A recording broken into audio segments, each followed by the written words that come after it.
Hebreus 10, a partir do verso 32. Como está o seu coração? Com certeza, cada um de nós já pensou que estamos em novembro. E daqui a pouco mais de 50 dias, não, na realidade daqui a pouco mais de 40 dias o mês vai se acabar. O ano vai se acabar. E 2017 vai ter ficado para trás. Seus 17, 18 ou 19 anos também terão ficado para trás. Ou seus 15 anos estarão chegando de repente. Mas o fato é que nós estamos correndo contra o tempo. Você já viu um maratonista? A Bíblia por vezes usa a ideia de nós nos esforçarmos até o fim e nos comparar a atletas. E é interessante o maratonista. Você já viu que muitos desmaiam após o fim da chegada? Quando chegam lá, atravessam a faixa de chegada, eles desmaiam. A ideia é que nos últimos quilômetros eles dão um sprint final. Eles correm, e aí falta, digamos assim, eu estou com uma pessoa que estuda medicina aqui na minha frente, mas falta oxigênio no cérebro. Espero que esteja certo. Foi num programa de esporte que eu vi. E o camarada vai lá e desmaia. Mas ele, é impressionante, ele só desmaia quando atravessa. O exemplo que eu quero que você pense é nos que desmaiam quando passam a linha de chegada. Você já viu um vídeo muito antigo de uma mulher que está toda torta por causa de cãibras? Ela não consegue andar direito. Você já teve cãibra? É horrível. Sua perna fica dura, o seu músculo fica esticado, é uma dor. Eu já acordei de madrugada com cãibra. Você fica sem forças. Imagine você caminhar apesar das cãibras. E é interessante o vídeo, porque ela vai caminhando e os médicos vão acompanhando do lado, porque ela quer terminar a corrida. E mesmo sem poder caminhar, ela prossegue. E quando cruza a linha de chegada, ela cai.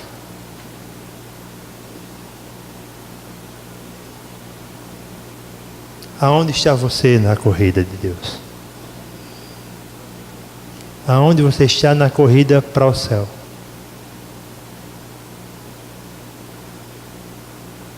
Vamos ler o texto? Lembrem-se dos primeiros dias, depois que vocês foram iluminados, quando suportaram muita luta e muito sofrimento. Algumas vezes vocês foram expostos a insultos e tribulações, e outras ocasiões fizeram-se solidários com os que assim foram tratados. Vocês se compadeceram dos que estavam na prisão e aceitaram alegremente o confisco dos seus próprios bens, pois sabiam que possuíam bens superiores e permanentes. Por isso, não abram mão da confiança que vocês têm. Ela será ricamente recompensada. Vocês precisam perseverar, de modo que quando tiverem feito a vontade de Deus, recebam o que Ele prometeu. Pois em breve, muito em breve, aquele que vem virá e não tardará, mas o meu justo viverá pela fé. E se retroceder, não me agradarei dele. Nós, porém, não somos dos que retrocedem e são destruídos, mas dos que creem e são salvos. Obrigado, Jesus, por este culto. Obrigado por cada adolescente que está aqui. Obrigado pela tua palavra. Que ela seja eficaz em nossos corações. É o que eu te peço, meu Deus. Livra-nos de qualquer mal. Livra o nosso coração da ansiedade do mundo lá fora. É o que eu te peço em nome de teu Filho, agora e sempre. Amém. Eu quero que você se lembre por que esta carta foi escrita. Eu acho que eu já preguei em Hebreus algumas vezes aqui. Mas eu quero que você se lembre. Esses crentes da carta possivelmente estão em Roma. E estão sofrendo perseguição. A ideia da carta, e alguns versículos mais para frente vai falar, que eles não tinham pago a sua fé com sangue. A ideia é que eles não morreram ainda por causa da fé. Mas o que aconteceu? Muito provavelmente, um grupo de judeus, ou a religião judaica, ela pressiona o império. E o império dá um ultimato aos cristãos. Se vocês não querem sofrer, voltem para o judaísmo. Se vocês não querem sofrer perseguição, voltem para a antiga religião de vocês. Porque nós permitimos essa religião. Mas se vocês continuarem no cristianismo, vocês sofrerão. Você acha que isso está muito distante da nossa realidade? Você já não vê micro perseguições aqui em nossa nação? Eu falo micro perseguições porque comparadas que tem lá fora, elas são pequenas. Mas mexem com cada um de nós. Sobre o que eu quero falar nessa noite, eu quero que você persevere até o fim. Eu quero perseverar até o fim. Eu quero que nós venhamos a atravessar a linha de chegada juntos, felizes, satisfeitos. E por que nós devemos perseverar, meus queridos irmãos?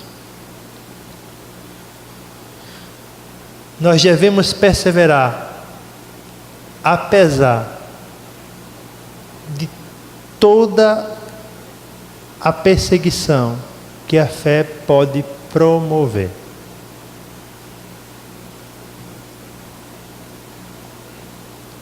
Reparem comigo o começo do texto. Quando o autor diz: lembrem-se dos primeiros dias. Depois que vocês foram iluminados, quer dizer, lembrem-se do começo da fé de vocês. Lembrem-se assim que vocês professaram a Cristo.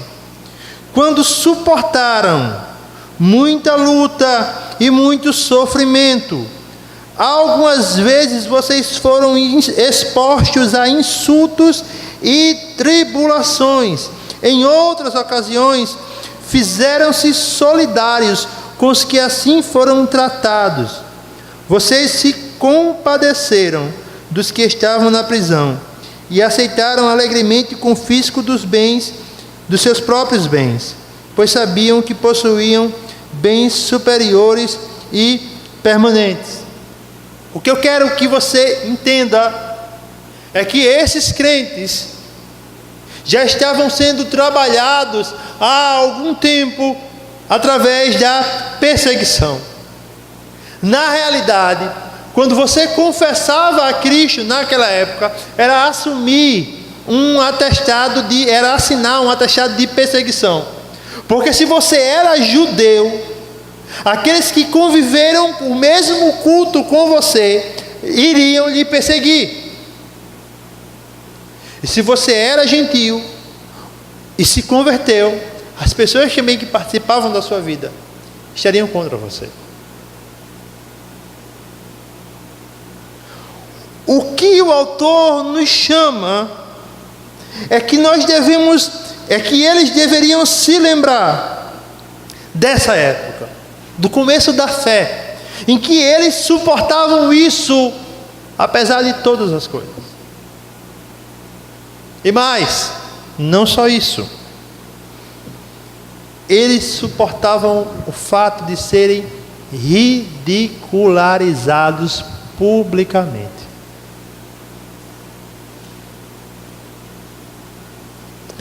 Sabe, daqui a alguns dias, nós vamos escutar a pregação de Estevão. Talvez um dos melhores sermões já pregados. Sabe qual foi o fim? Apedrejamento. Daqui a alguns dias, nós, na exposição de Atos, ouviremos o sermão de Paulo no Areópago de Atenas, para mais de 25 mil pessoas, possivelmente. Sabe qual foi o resultado? Caçoaram de Paulo. Zombaram dele. Alguns se interessaram, mas a maioria zombou. O que o autor está tentando nos lembrar é que seguir a Cristo, seguir a Jesus neste mundo, é estar disposto a ser taxado de ridículo. Pensem nos ambientes que vocês passam, que vocês convivem. Pense agora na escola de vocês.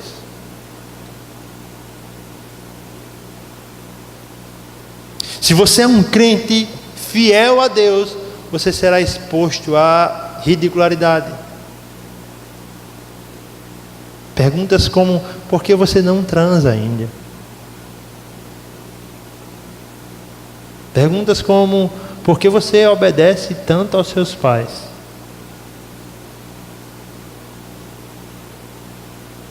Eu fico abismado com algumas coisas. Aí fora, parece que tudo é muito natural. Mas não é. Não é e não pode ser natural. A naturalidade que Deus pensou para nós está aqui dentro. Mas isso faz com que as pessoas nos recriminem. Pense no cenário atual da sociedade brasileira. Você ser taxado de fascista porque você professa, digamos assim, crenças tradicionais.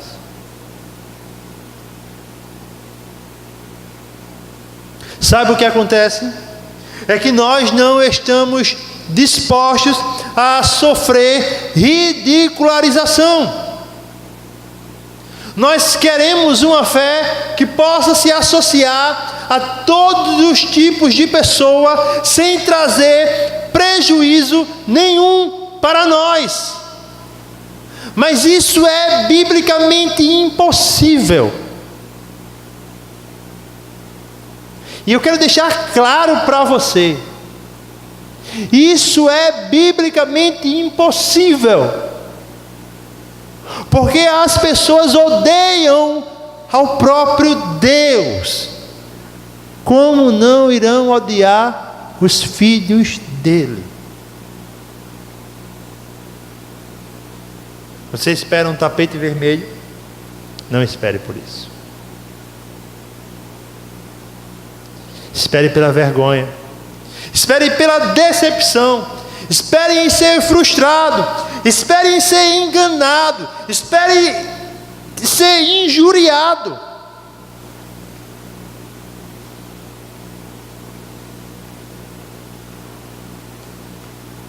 Mas o que o autor de Hebreus quer nos dizer? Lembre-se como você caminhava. Você se lembra quando encontrou a Cristo? Quando descobriu ou foi descoberto por esse amor? Como como cada coisa era mágica, como o céu ficava colorido quando você enxergava verdades bíblicas, como você cantava hinos missionários e queria estar no campo amanhã, como você cantava hinos que falavam da volta de Cristo e queria estar no céu no mesmo instante.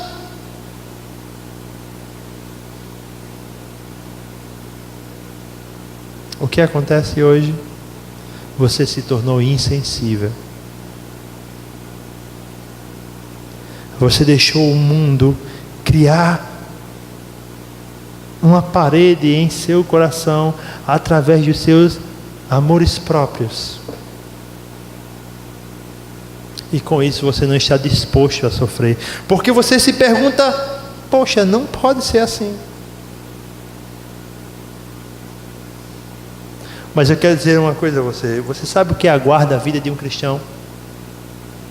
Tribulação.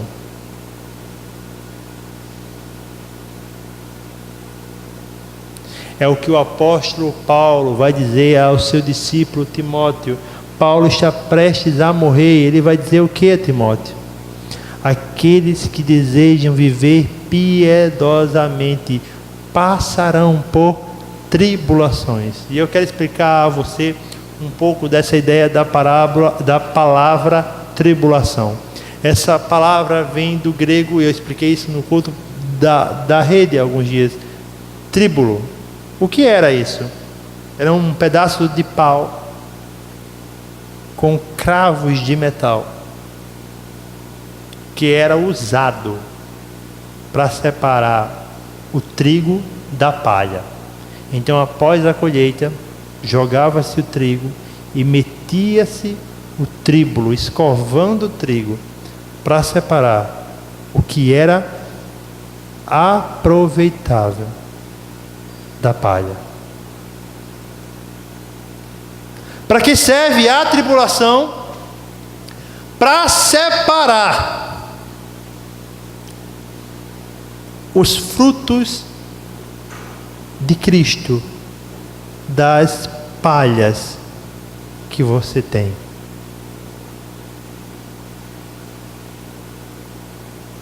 Porque venhamos, irmãos, venhamos e convenhamos, nós temos muitas palhas. O que é que o autor está dizendo? Vocês aceitaram passar por essas tribulações. Vocês aceitavam passar isso com tranquilidade. Mas não só isso. Vocês se compadeciam dos que eram perseguidos. Vocês se compadeciam daqueles que eram presos.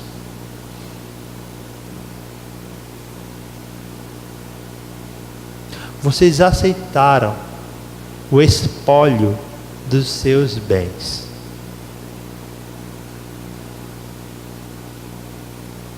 O que é isso? O espólio dos bens foi praticado pelo império e acontecia da seguinte forma: ou você volta à fé, ou o império confiscará tudo o que você tem.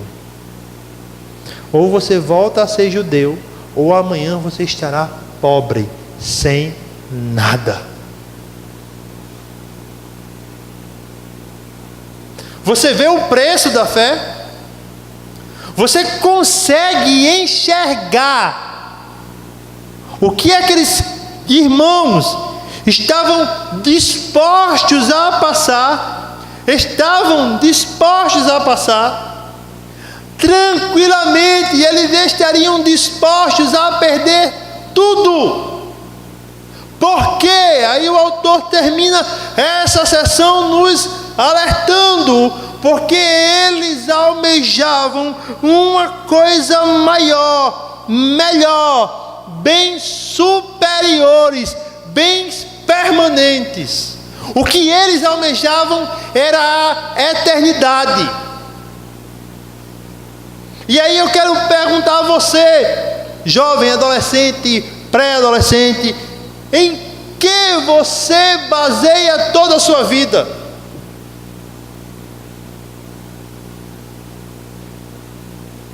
São os resultados que você pode conseguir pelo seu esforço. Eles não são nada. Nada. Porque Deus pode destruí-los hoje à noite. Você pode dormir hoje sábio e amanhã acordar como Nabucodonosor, comendo grama.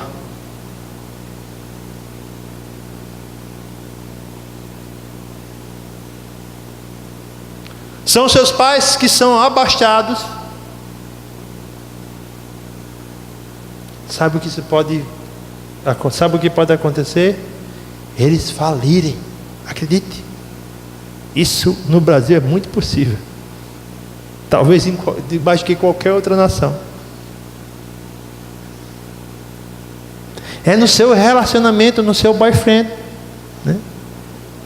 No seu church, crush, né? Church é igreja, crush. É do seu crush. Acredite, ele é um pecadorzinho, quiçá o pior homem da face da terra, ou a pior mulher da face da terra, se não fosse a graça de Deus. Ele pode abandonar você ainda hoje. Em que está fundamentada a sua fé, a sua esperança? É nessa terra? É nisso aqui? Nesse templo? É na IPBE? Você é pobre.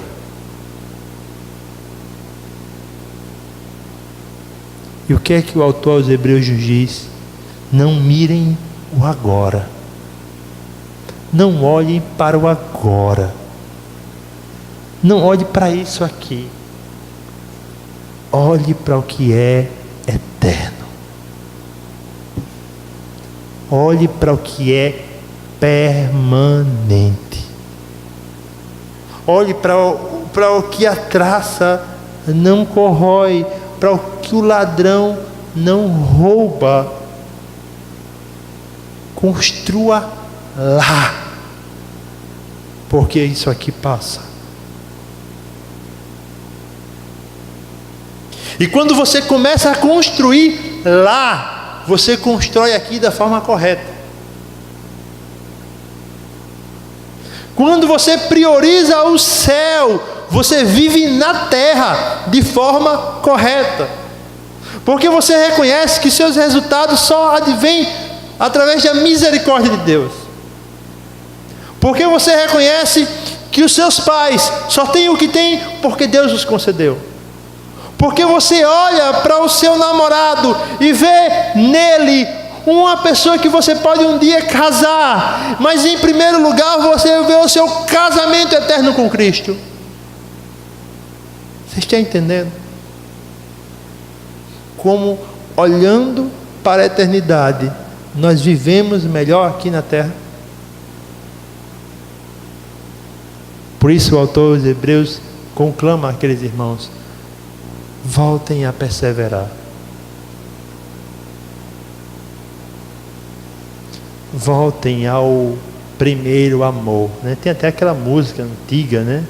Quero voltar ao princípio de tudo. Quero rever meus conceitos e valores. Talvez o que nós precisamos reconstruir sejam os nossos conceitos e os nossos valores, porque eles podem ter invertido.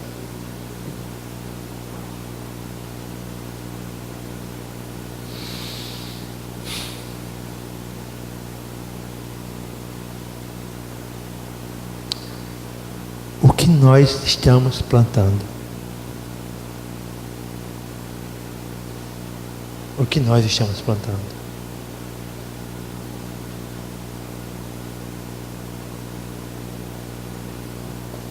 Persevere apesar da vergonha, apesar de todas as tribulações que podem vir por causa da sua fé. Persevere com confiança. Por isso, Não abram mão da confiança que vocês têm. Ela será ricamente recompensada. Vocês precisam perseverar, de modo que quando tiverem feito a vontade de Deus, recebam o que Ele prometeu. Em que nós devemos nos basear em nossa perseverança? O que é perseverar? E aí, desculpem, está falando de novo em termos do grego. Você já viu uma construção de uma casa? Eu já expliquei esse termo aqui algumas vezes. Você já viu o alicerce de uma casa? A palavra perseverar no grego era usada para designar alicerce. Então, imagine o tamanho do peso que um alicerce aguenta. Imagine se você mora em um condomínio ou um prédio, imagine o tamanho do peso que as colunas de sustentação aguentam. Gabriel está se formando em engenharia, já deve perceber algumas coisas desse tipo. Então imagine, Gabriel, isso é perseverar.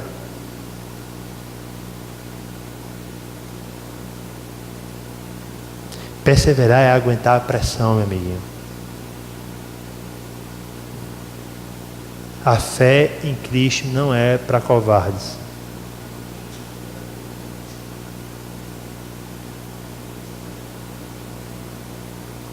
Perseverar é confiar plenamente no governo de Deus. E o que o autor diz a esses crentes? Perseverem com confiança. Confiança em quem, meus queridos? Confiança nas promessas de Deus. Confiar nas promessas dele é confiar no caráter dele. Pense comigo, e pense muito bem comigo. Quantas promessas você já quebrou em novembro? Eu já quebrei várias.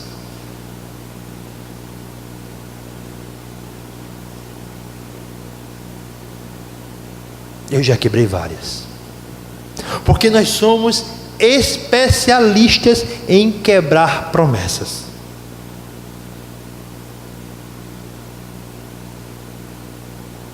Jejum de WhatsApp, dieta já quebrei várias. Acho que Deus não me chamou para esse ministério. Deus me chamou para o ministério de degustar, se alimentar.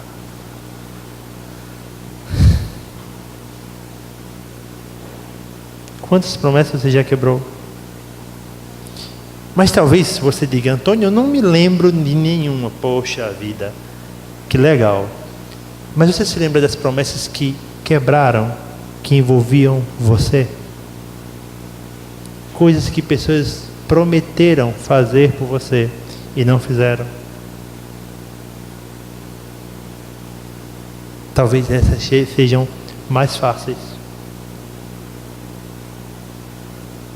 Mas eu quero chamar você para algo melhor. Imagine aquele que detém o controle do universo. Que Abraham, que o Fé vai dizer: não existe uma única molécula do universo da qual Cristo não possa dizer é minha. Uma única molécula.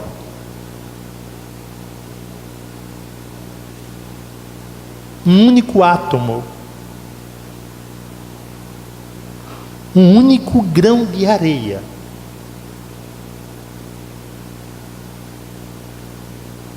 Você quer ver o tamanho do compromisso desse Deus? Vá na praia de Cabo Branco. E eu quero que você olhe à frente e veja o mar e o tamanho dele. Você já pensou por que ele não avança?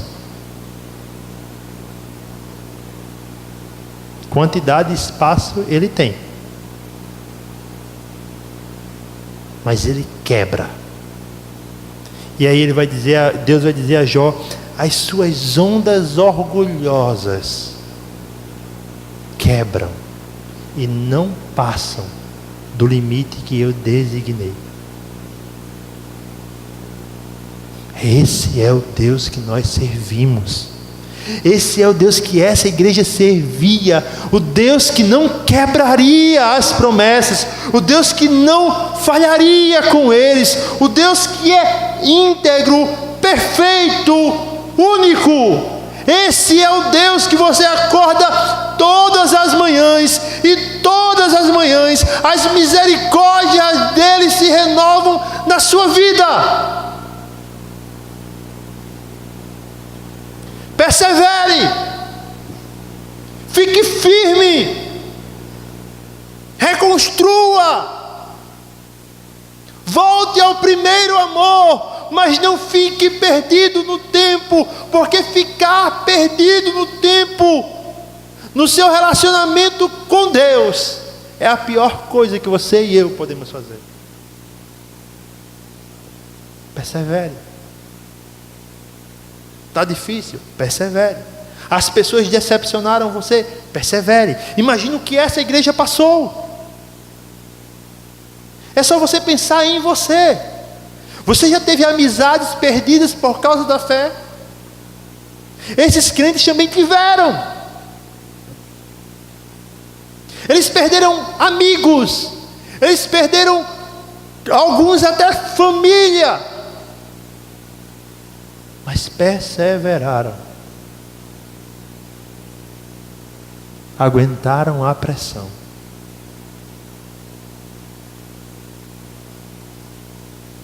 Eu não gosto de ser insensível com a dor de vocês, não mesmo. Mas reparem, quase sempre eu digo a mesma coisa: meu irmão, vamos lá, levanta a cabeça, vai dar certo. Porque eu não posso apresentar a vocês as soluções que o mundo apresenta. O que eu posso apresentar a vocês é: persevere, porque você serve a um Deus que é íntegro, perfeito, soberano.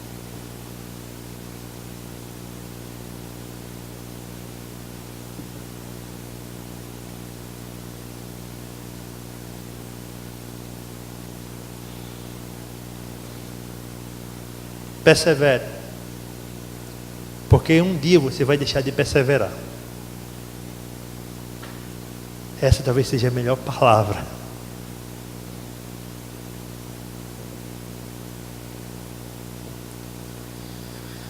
Pois em breve, muito em breve, aquele que vem virá e não tardará. Mas o meu justo viverá pela fé. E se retroceder, não me agradarei dele. Nós, porém, não somos dos que retrocedem e são destruídos, mas dos que creem e são salvos.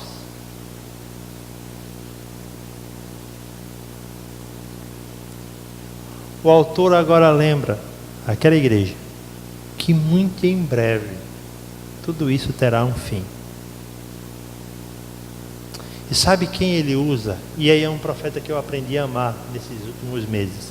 E eu recomendo a você, se você não leu esse livro ainda e não tem, economize R$20 da sua mesada, R$25 e compre um livro chamado O Triunfo da Fé, de Heber Campos Júnior. É um estudo sobre o livro de Abacuque. E é o livro que é citado aqui agora. O meu justo viverá pela fé. Quero pegar aqui agora em Hebreus e, pela liberdade que o texto me deu, voltar com você até Abacuque. Ele vai falar isso no capítulo 3. Sabe qual é o problema de Abacuque? Eu vou dizer a você qual é o problema de Abacuque. Ele vê o pecado de Israel. E ele diz: Senhor, Senhor, o povo é mau, é injusto, o povo é ruim, Senhor. E tu não farás nada, tu não vai corrigir esse povo.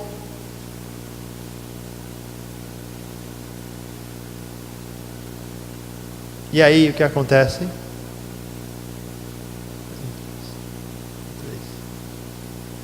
O versículo de Abacuque.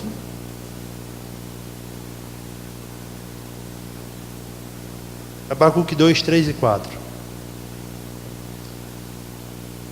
O que acontece? Deus diz: eu vou castigar o povo, Abacuque, mas eu não vou poupar, eu vou destruir a nação de Israel. Vai se levantar o povo da Babilônia e vai destruir, Abacuque. O povo tem sede de sangue, os seus cavalos respiram violência. Aí Abacuque diz: Senhor, como pode o Senhor levantar um ímpio e permitir que esse ímpio destrua o teu povo?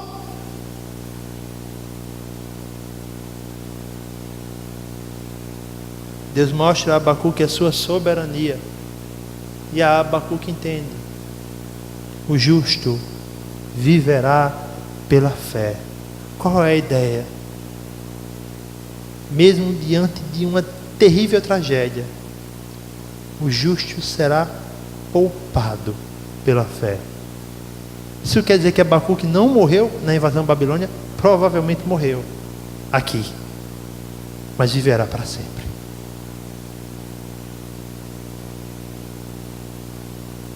Quanto você acha que vai durar a sua tribulação? Você pensa às vezes que vai ser uma eternidade. Dias de 72 horas. Você já passou assim, por dias assim? Eu já. Dias de 72 horas. Um dia que parece 3. Uma semana que parece um mês. E um mês que parece um ano. Terrível. Não é?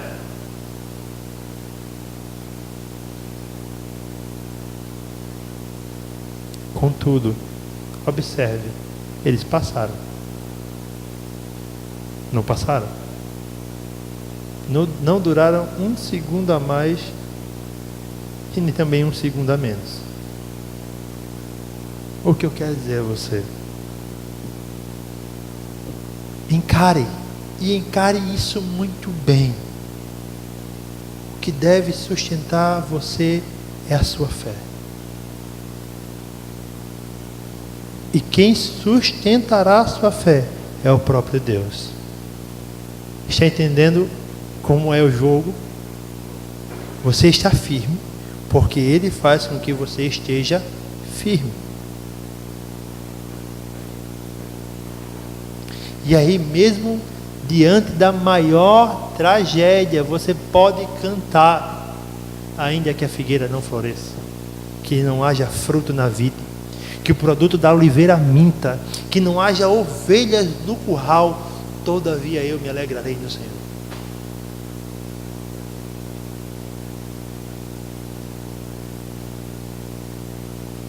Pelo que você está lutando?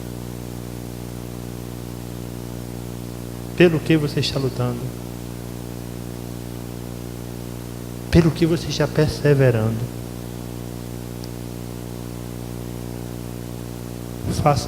Façamos como Paulo, não venhamos a dar soco no vento.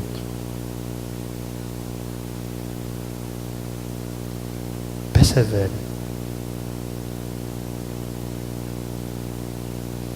Porque aqueles que retrocedem só demonstram que nunca foram do Senhor.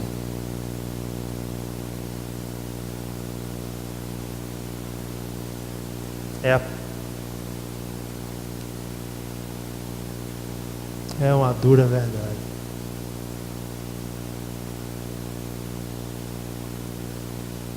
Imagine quantos amigos seus não já ficaram pelo caminho,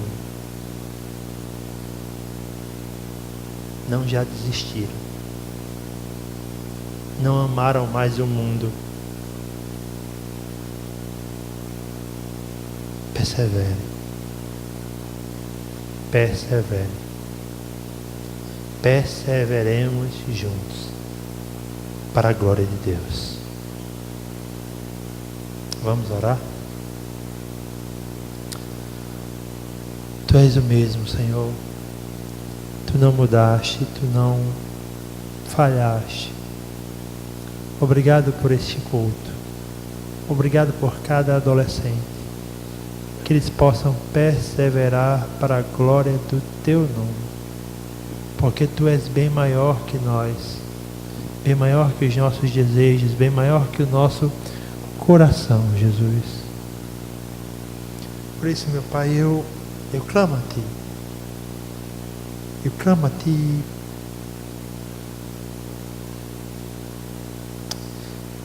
peço socorro.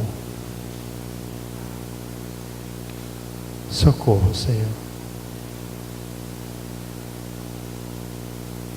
Socorro.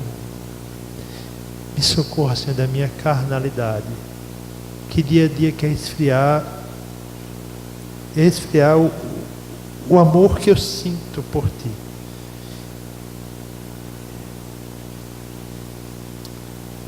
Socorre-me, Deus, do mundanismo. Me faça perseverar, apesar de todas as circunstâncias. É o que eu te peço, em nome de Teu Filho Jesus Cristo.